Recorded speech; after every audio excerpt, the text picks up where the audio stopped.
Hello everyone. Have you ever wondered how many fingers you have in total if you count three hands? Or maybe you've tried to figure out how many times you can add the same number before reaching a total? Today, we are diving into multiplication, a powerful tool in maths that helps us solve these kinds of problems quickly and efficiently. Multiplication is essentially repeated addition.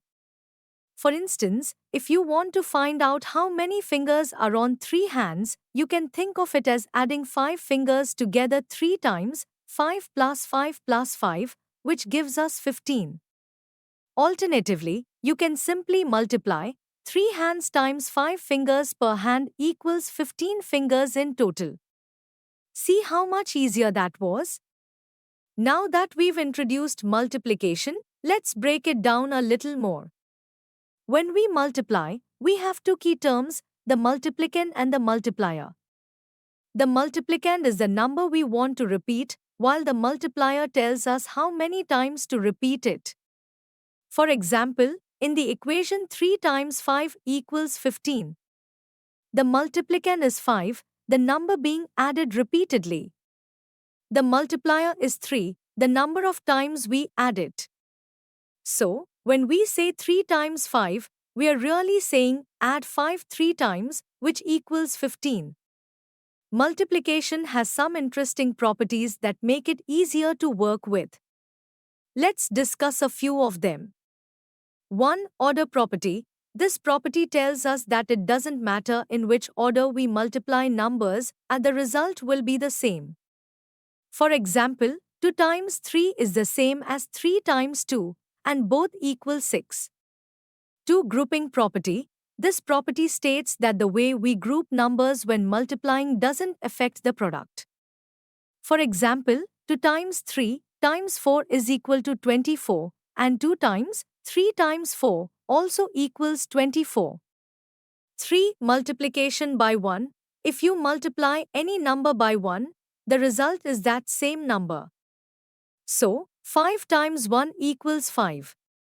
4. Multiplication by 0. When you multiply any number by 0, the product is always 0. For instance, 9 times 0 equals 0. Simple, right? 5. Distributive property. This property allows us to break down more complex multiplication problems. For example, to calculate 2 times 3 plus 4, we can distribute the 2 to get 2 times 3 plus 2 times 4, which equals 6 plus 8 equals 14. Now, let's take a look at multiplication tables. They are a handy way to remember multiplication facts. For instance, the table of 2 goes like this. 1 times 2 equals 2. 2 times 2 equals 4. 3 times 2 equals 6. 4 times 2 equals 8. 5 times 2 equals 10. And so on. You can build similar tables for 3, 4, 5, and so on. For example, the table of 3 looks like 1 times 3 equals 3. 2 times 3 equals 6. 3 times 3 equals 9. 4 times 3 equals 12. 5 times 3 equals 15. And continues. These tables are essential for quick calculations and help us in many real-life situations, such as when we are shopping or cooking. Let's move on to a practical example of multiplication in column form. Suppose we want to multiply 23 by 3. Here's how we do it step by step. Step 1. Write the numbers in columns. 23 times 3. Step 2. Multiply the number in the ones place. 3 times 3 equals 9. 23 times 3. 9. Step 3. Then, multiply the number in the tens place. 2 times 3 equals 6 and write it down. 23 times 3. 9. Plus 6. 69. So, 23 times 3 equals 69. Now, let's learn how to count squares in a grid. Here's a big grid. Do you see the tiny squares inside it? Let's count how many squares are in this grid. First, let's count how many squares are in one row. Count with me. 1, 2, 3, 4, 5, 6, 7, 8. There are 8 squares in one row. Easy, right? Now, let's see how many rows there are. Count with me again. 1, 2, 3, 4, 5, 6, 7, 8. There are 8 rows too. Here's the fun trick. To find the total number of squares, we multiply the number of rows by the number of squares in one row. That means 8 times 8 equals 64.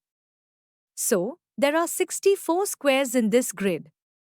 Next, we are going to learn multiplication in a super fun way, using a number line. Let's solve 3 times 5 on the number line. What does 3 times 5 mean? It means we take 3 jumps of 5, starting from 0. Let me show you. Here's our number line. It starts at 0.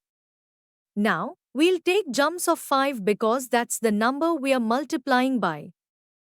First jump, from 0 to 5. Second jump, from 5 to 10. Third jump, from 10 to 15. We've taken 3 jumps of 5. Where did we land? 15. So, 3 times 5 equals 15. We reached 15 by taking 3 skips of 5. Easy, right? Thank you for joining me today, and I'm excited to see you next time. We hope that you have understood the topic.